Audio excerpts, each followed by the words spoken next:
กับทักทายสบายดีพ่อแม่พี่น้องมาพบมาพ่อบ่าวลาวของเก่าเส้นเก่าเส้นเคยครับพ่อแม่พี่น้องจ๋า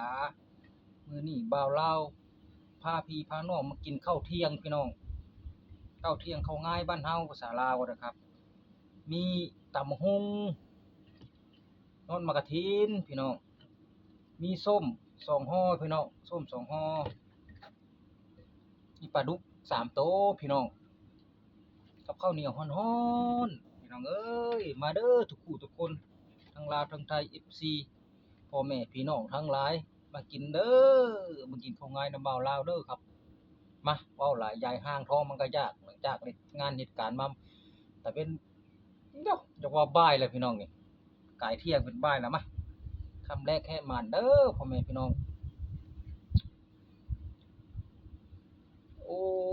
ตำเองพี่น้องอืมอืมอืม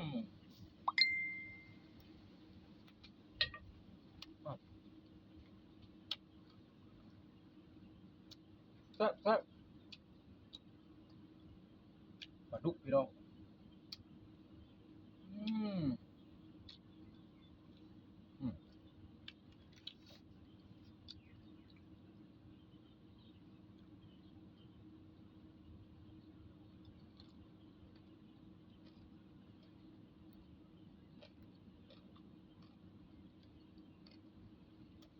มาสครับเด้อทุกผู้ทุกคนเด้อ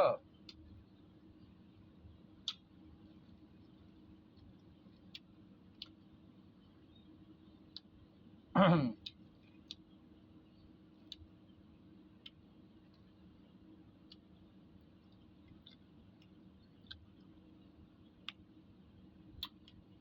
ืมอืมโอ้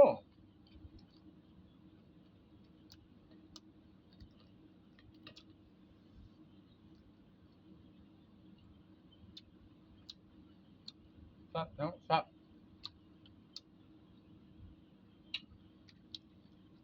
ย้อนมากินอ่อนๆพอดีเสียพี่น้องย้อนมากินอ่อนๆเลยตุ้ยคุยครับตำหงเผ็ดๆโอ้เผ็ดขนาดวะเนี่ยอืม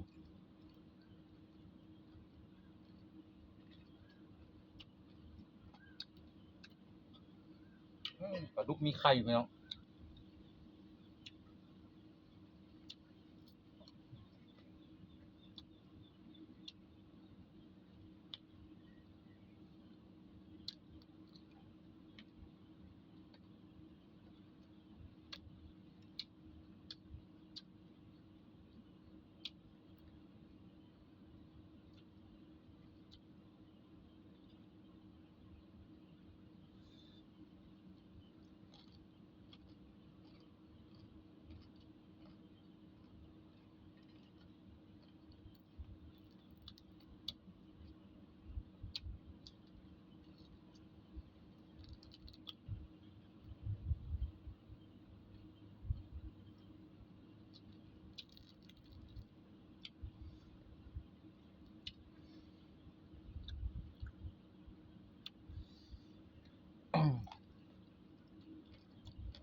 โอ้เผ็ดแล้วปะเนี่ย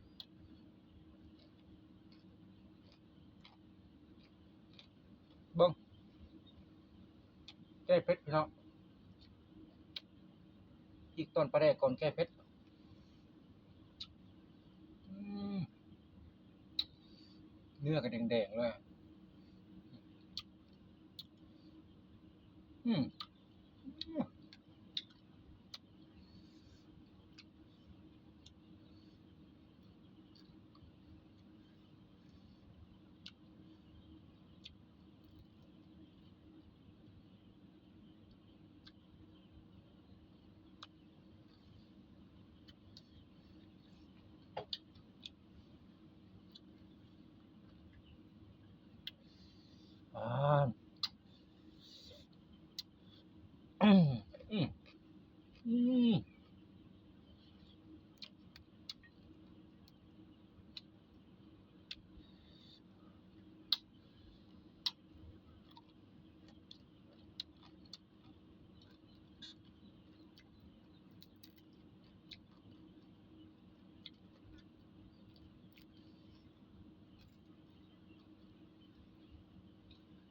มย่างกรอบกรอบคักพี่น้องย่าง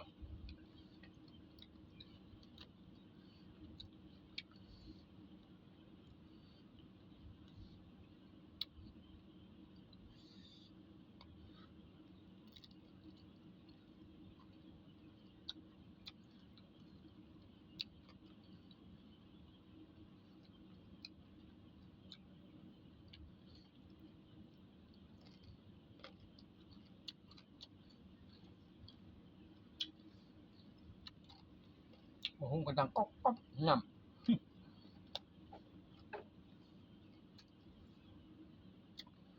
อ๋อส้นสองห่อเบิ่งส้มก่อนนะพี่น้องคือว่าห่อใหญ่แท้เป็นอยู่บ่ล่ะ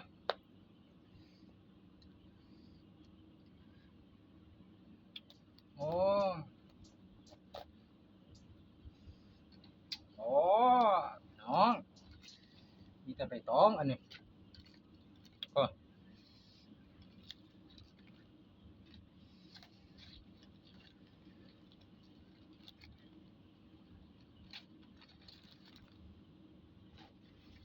ห่อ50 บาทพี่น้องห่อหนึงบ่ได้ขายส้มขายใบตองพี่น้องอืม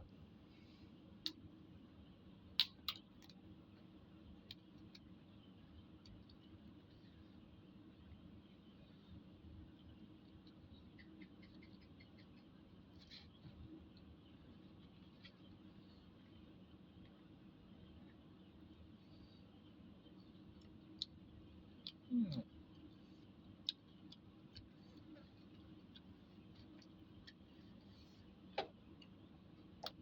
เริ่มเป็นแล้วเป็นอยู่พี่น้อง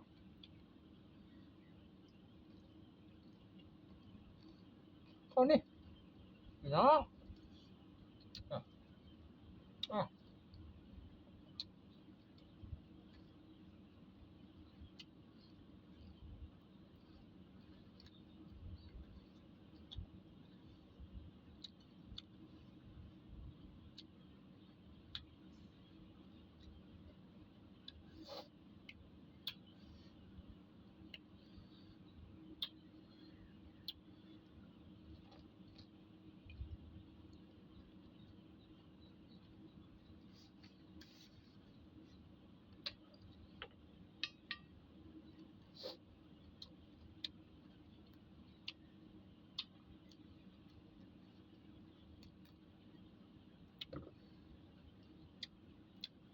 นี่ฮ้อนขนาดเอาขนาดพี่น้อง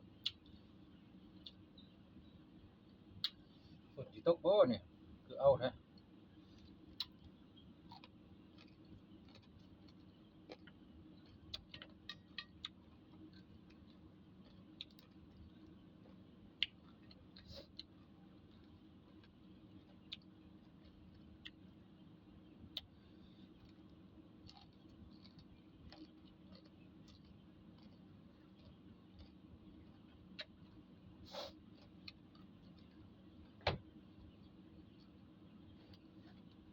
อ้อ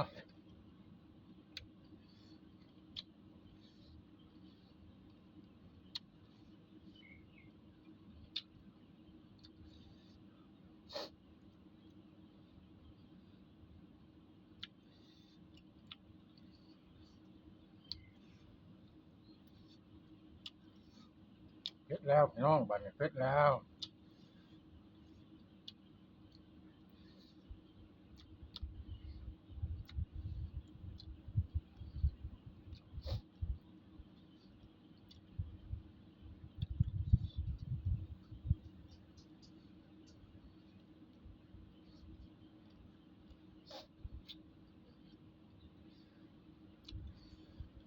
เผ็ดแล้วเออ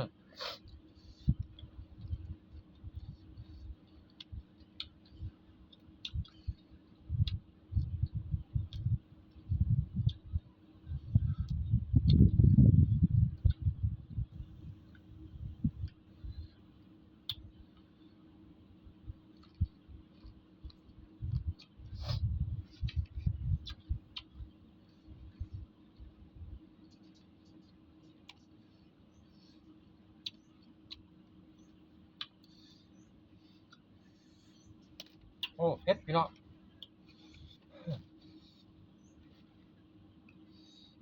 เอ้ามานี่